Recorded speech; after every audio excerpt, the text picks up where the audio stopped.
आणि राजकारणाच्या क्षितिजावर तेजानं तळपणारा सूर्य आज मावळलेला आहे. आमदार अजितदादा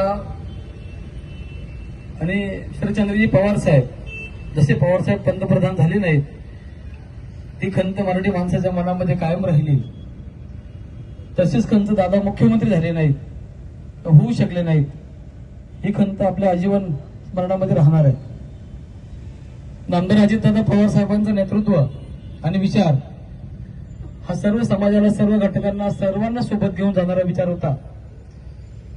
त्या पक्षाचा जो विचार आहे, काँग्रेस पक्षानंतर राष्ट्रवादी काँग्रेस पक्षाची निर्मिती झाल्याच्या नंतर या महाराष्ट्रामध्ये पुरोगामी महाराष्ट्राचा विचार पुढे नेण्याचं काम पवार साहेब, नंतर अजितदादा आणि हा पक्ष सातत्यानं करतोय. पण आज सर्वांना न्याय देण्याचं काम करत असताना अजितदादांची अचानक झालेली एक्झिट ही सर्वांना चटका लावून जाणारी आहे. दादांकडे काम तुम्ही कुठलंही घेऊन जाणं काम झालं नाही, असं कधी झालेलं नाही. मला अनेक आठवणी आठवण येत आहेत की दादांना मी अनेक वेळा पुण्यामध्ये, मुंबईमध्ये अनेक वेळा अनेक कामाच्या निमित्तानं त्रास दिलेला. दादा मला म्हणायचे, अरे तू कुठं चालला इकडे मुंबईला, तुला पुण्याला येता येत नाही का, आण काय आणलंय ते, असे ओरडायचे मला आणि सही करून द्यायचे.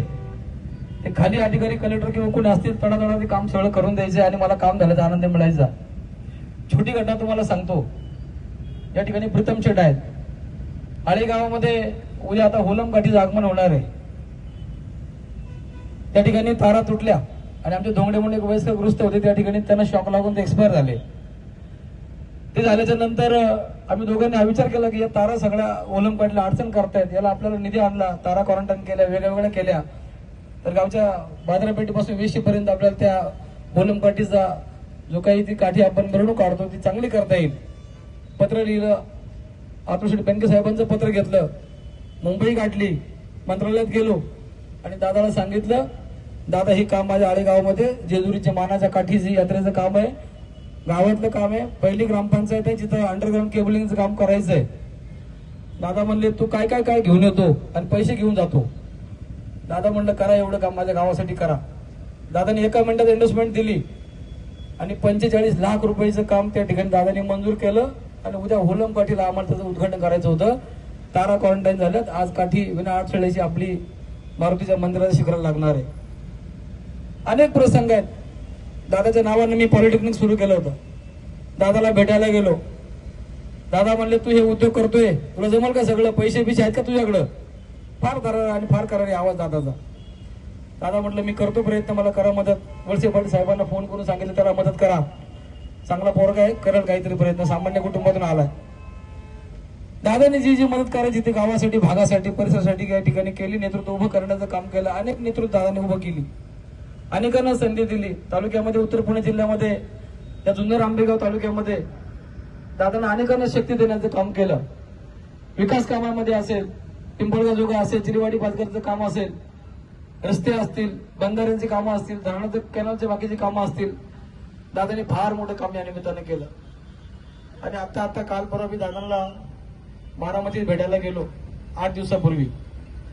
दादाकडे माझा कार्य अहवाल ठेवला. दादा म्हणलं मला तिकीट द्या.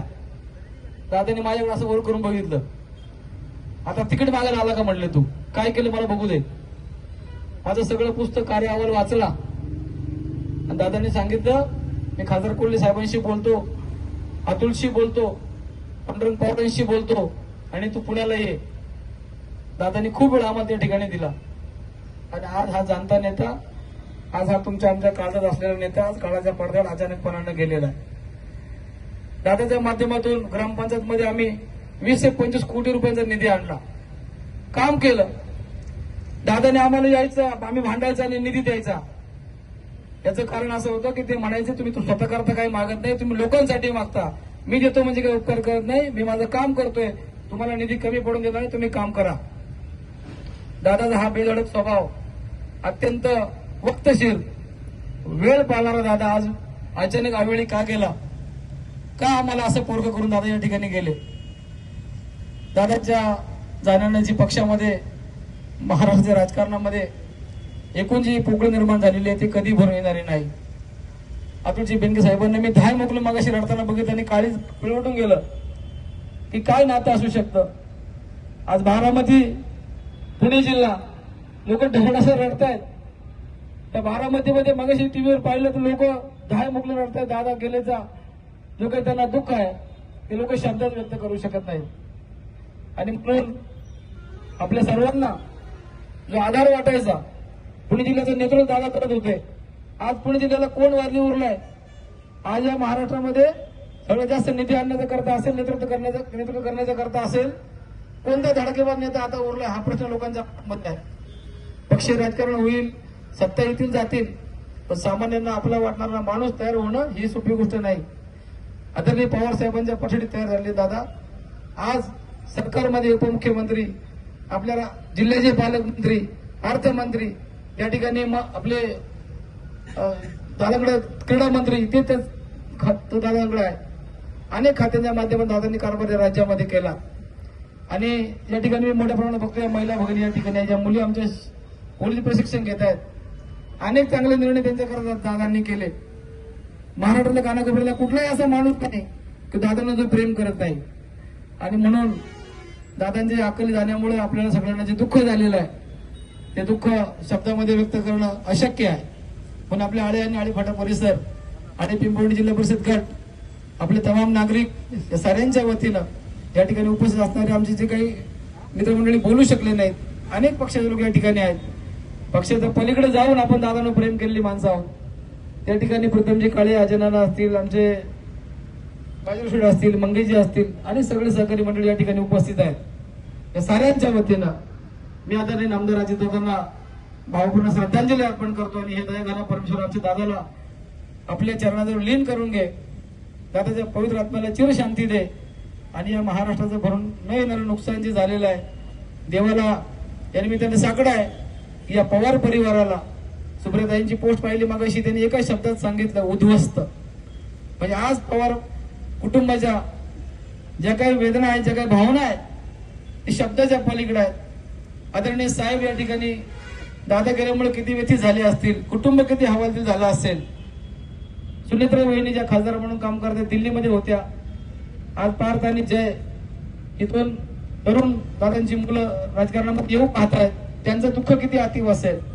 या दुःखाच्या सागरामध्ये कोसळले पवार परिवार, एकूण बारामती असेल, एकूण पुणे जिल्हा असेल, एकूण महाराष्ट्र असेल, एकूण राष्ट्रवादी काँग्रेस पक्ष असेल, हे या ठिकाणी आपण त्याचं दुःख शब्दामध्ये मांडू शकत नाही.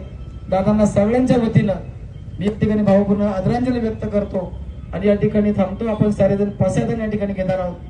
दादांना श्रद्धांजलीपर पासेज आपण पाहिजे, आपण पायदराने काढा.